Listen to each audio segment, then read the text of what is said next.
Hi, my name is Kathleen Carr, and I'm the Executive Director of Newport Film. I am thrilled to welcome Julia Liu, one of the three cinematographers on Still, a Michael J. Fox movie, which premiered at the 2023 Sundance Film Festival and which Newport Film is screening. Julia C. Liu is a Providence-based filmmaker and artist seeking to promote diversity in front of and behind the lens. She is the director of photography and executive producer of the Netflix original documentary White Hot, The Rise and Fall of Abercrombie and Finch, and has lent several other documentaries such as We Are the Brooklyn Saints, Unfinished Business, Take Your Pills, Walk Against Fear, James Meredith, Jagged, and How We Get Free. Before becoming a cinematographer, Liu spent years working as a camera assistant on hit shows like Person of Interest, White Collar, and Girls. Liu is a camera operator in the International Cinematographers Guild and is also a director. Julia, thank you so much for taking the time to chat with us today. We are thrilled to be screening Still, a Michael J. Fox movie, and we are so excited to talk to you about your work and your work on this film. So thank you for being here. You're welcome. I'm so happy that I could chat with you today. Yeah. So, I just want to start out. How did you get connected to this film in particular? Sure. So a producer I had worked with before on a couple other documentaries recommended me to Davis Guggenheim, who is the amazingly talented director of the movie. And Davis called a director of that I've worked with as a reference, and she happens to be a very dear friend. So she obviously gave me a glowing recommendation. We've done like 4 features together. So I felt like by the time he had called me to actually interview me, he had heard from 2 people he really respected really great things. So I kind of almost felt like I had the job already during the interview, which was amazing. So that's how I got into that. That's fantastic. This is such a special film. It's honest, it's funny, and it's deeply moving. As a DP and a cinematographer and a director and as an incredible filmmaker, as you are, what was your experience like working on this film? Well, first I want to shout out the 2 other cinematographers on the film.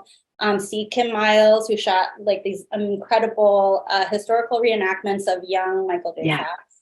And then Claire Popkin, who did the West Coast. There's a couple West Coast shoots with Michael and his family. And actually Claire has my favorite frame of the movie, which is Michael and his son on the beach. And I just think it's just so sweet. And I have to give them props. There are 2 DPs that I look up to, and I feel really honored to be able to collaborate on this movie with them. Speaking on my experience, I grew up watching Michael J. Fox on like Back to the Future, like Spin City, and even Family Ties, like when I was really, really young, like as reruns. But so it was kind of a childhood dream come true, if I have to be honest.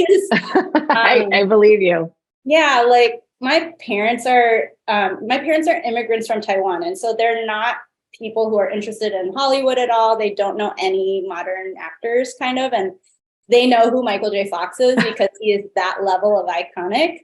And so that just, that was really meaningful to me. And there was definitely times on set where I was looking through the eyepiece and I had to pinch myself and be like, wow, I'm lining up a shot for Michael J. Fox.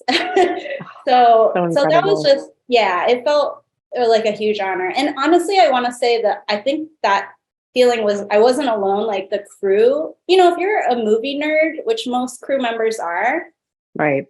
Back to the Future is legendary, right? So it's absolutely. There was this vibe on set that everyone was like really excited to be there and felt like we were all making a really special project, which is, like sometimes a job is just a job. And that was not the case for this. It really did feel unique. And then, my experience working with Michael was just, I don't know, I can't say enough good things about him. He's so warm and funny and personable for being such a huge legend. He's just so down to earth and makes everyone feel at ease and keeps the energy levels high. And I just want to share this one funny story from the first day of shooting that, I was nervous to be on set because it was like, it's a big job. We had a lot of things to work through. And there's like a lot of challenges too, like every project. But we were filming Michael's like waking up routine. So, what he does in the morning to get ready. And with a person who has Parkinson's, it, complicates all these things that people who don't have the disease take for granted. So, we spent several hours crammed in this tiny bathroom set and like shooting and brushing his teeth and like all these things. And so we're like, everyone's like really crammed up in this tiny bathroom. So at the end of the day, I shook his hand and I, said bye and thank you for such a great day. And he was like, never forget, we shared a bathroom together. And it was so weird and funny. Like it really took me off guard. It took me a second to understand what he said and was like, oh, you're so funny and weird. And like, I will never forget that we shared a bathroom together.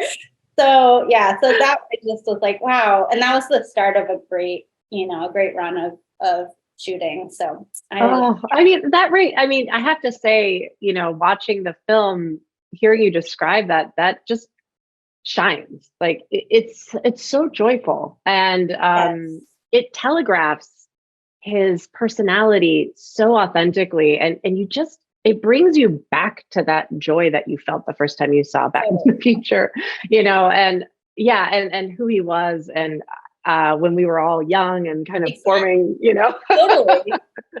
and yeah. So I mean, that's so great to hear, because that is bright and present in the film. Absolutely. It's such a great film. I'm glad you like it. I'm so excited for everyone to see it. Oh, I know. And we're so lucky to have you here. So you call Rhode Island home, which is fantastic. So can you tell me a little bit about what brought you here and what you love about living in Rhode Island? Of course. So I came to Rhode Island originally for college. I went to Brown University, which I loved. And I moved after college for a few years to New York, but then to work in the industry. And I found out I'm not a city person. So I moved back to Providence, Rhode Island. And I just love it here because it's just a hidden gem, I think. People, it's the smallest state in the union. And we just have everything. We have nature, like very close by. We have great food. We have a thriving artist community. It's just got a lot to offer, and it's not, and nobody's heard of it. You know what I mean? Like it's like very off, out of left field. And also I have to say, like, especially Providence, it's got a weird streak, which I really appreciate as an artist. I think, there's a lot of weirdos here, and I love that. And I consider myself a weirdo, so. That's fantastic. And,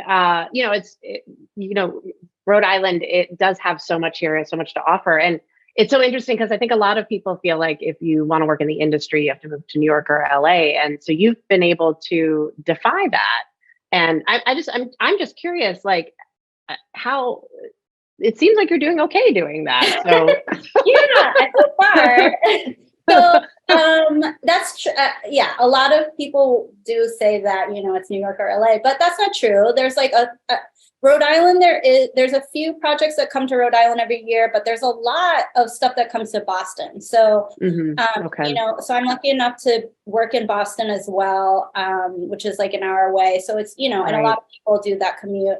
And there is stuff that comes to Rhode Island too. My first project I worked as a camera PA on was a pilot that never aired, but it was a huge pilot that shot in Rhode Island. So, we do get cool projects, and I hope we get more and more. But honestly, I have to travel for most jobs anyway. Mm-hmm. And so if, at a certain level, like, people are just okay with flying you wherever. And so I've been lucky enough to make that work. And then also, I have to also say, like, I do work as a local in New York. So that's the way. I just put myself up when people are local. Like, can you work in New York? I'm not going to put you up. And I'm like, sure, it's worth it to me to go down and make the money and then live in Rhode Island, because the quality of life is just incredible here. I love the fact that if something is like more than 15 minutes away, it's too far. Because, then you're in Massachusetts. That's true. So yeah, we were really lucky to live in Rhode Island, I think, just overall. I couldn't agree more. Yeah, no, especially as we're approaching the warm weather seasons, it's Summer's going to be here. great. It's right around the corner. So, you are a seasoned camera department member, and I'm just really curious because, Newport Film, we screen documentaries exclusively. From your perspective, what is the difference between shooting narrative versus documentary? So I'd say the main difference is with docs, you're generally shooting real people and non-actors. I mean, and still that was a different case, but Right. It's usually not scripted, and you're kind of like having to go with what reality gives you. But then I have to say, like, we see more and more the genres blending, and Still is a great example of that because there's all these amazing historical reenactment scenes.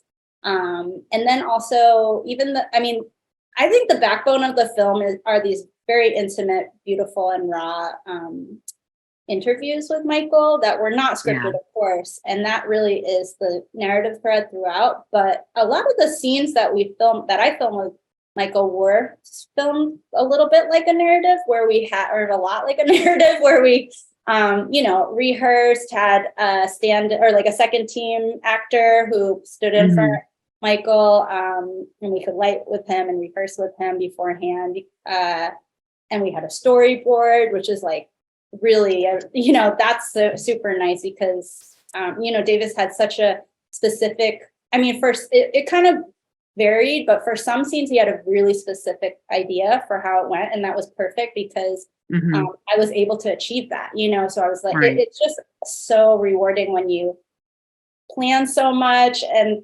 prepare and you have the shot drawn out or a screen grab from a reference, and then you see it on set and you're just like, we did it. That's a thing that generally doesn't get to happen in docs, and so I was really excited to be able to stretch in that way and be able to film those scenes, especially like the waking up in bed scene, which is this overhead shot of Michael. And like him sitting up in bed, like I think those are really great frames, and I'm really proud of that work. Yeah. Oh, yeah. I mean, it's so beautiful. All of the shots with Michael are just they're stunning and so authentic and personable and real and you really captured. Thank you. I just thought of something I wanted to say is even though we did rehearse everything, and not the stuff necessarily with his family, but the stuff of him by himself, there, reality always kind of creeps in because it's not like a movie. It's not like a studio. We're shooting on the streets of New York City. And there was this one sequence when he's walking out of his apartment with his trainer and physical therapist. And I'm tracking him with the camera, and he passes by a woman on the street who recognizes him, and she says hello, and he trips and falls, which is a normal thing for him. He's not bothered at all by that. It's just like that's what his reality, and he deals with it gracefully. But the woman obviously felt like she had caused it, and she was like so worried, and immediately, and I think also the whole crew, we were all holding our breath when it was happening because I'm holding the camera and I was like, oh man, he fell. And then he just blurted out this amazing one-liner that was like, oh, you knocked me off my feet. And it really set the whole tone for the film, because it's like the last thing he wants you to do is pity him. He has an incredible life, and then that's just the whole message. His whole message is like he's so happy, and it's like you said, it's filled with joy. So that was not something we could have scripted. And